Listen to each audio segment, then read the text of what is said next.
जी, श्री जी की कृपा से भजन कीर्तन और साधना जितना भी हो पाता है उतना करते हैं, किंतु हमारा मन हमेशा अकेलापन महसूस करता है। हमारे सांसारिक और आध्यात्मिक कर्तव्यों का निष्ठा से पालन करने का पूरा प्रयास रहता है, किंतु ये हर पल अकेलापन का एहसास बना रहता है तो महाराज। बहुत बढ़िया है, गलत थोड़ी। अकेलापन ही तो अच्छा है। असंगोहम पुरुषा, दूसरा कोई है ही नहीं, एक ही परम पुरुष परमात्मा। अब दूसरा भाव से प्रकट किया जाता है।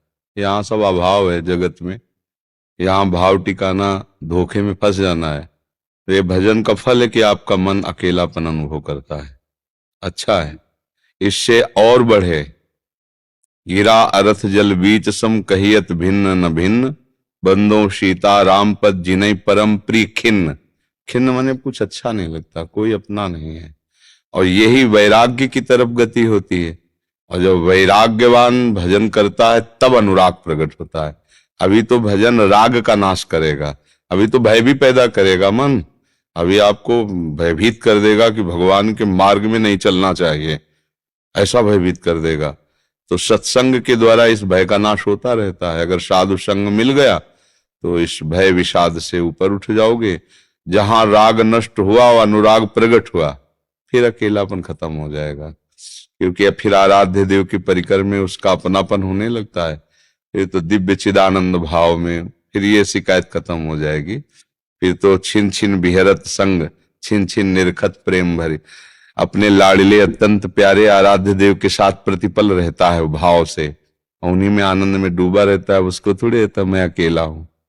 अच्छा है, पहले अकेलापन ही अच्छा है।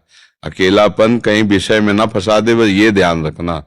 क्योंकि अगर इसी को आप प्रधान करते रहे तो मन की वृत्ति के अनुसार माया भेज देगी। फिर आपको लगेगा इस व्यक्ति से, इस शरीर से, इस पदार्थ से, इस पदवी से मेरा अकेलापन दूर होगा।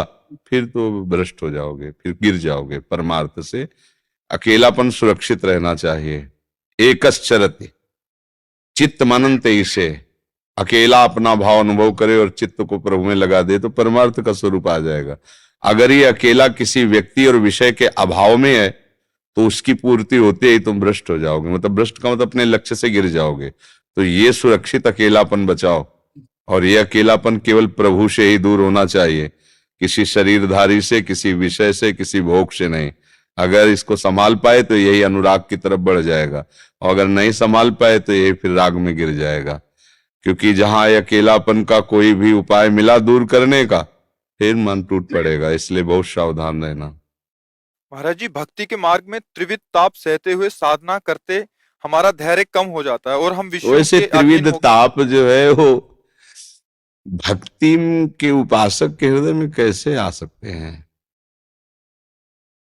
मुझे नहीं लगता। आप अभी या तो भक्ति को नहीं समझे, तो आप ऐसा बोल रहे नहीं। भक्ति और त्रिविध ताप नहीं, त्रिविध ताप नासई सकल सब सुख संपत्ति होए, सब सुख संपत्ति होए। हाँ, हृदय में प्रिया प्रीतम के चरणार विंद का जे ही चिंतन प्रारंभ होगा, त्रिविध ताप नासई सकल सब सुख संपत्ति होए। फिर ये बात गलत हो जाएगी ना। जब हम प्रभु का भजन करते हैं, दैहिक दैविक भौतिक तापा, राम राज नहीं काहू व्यापा।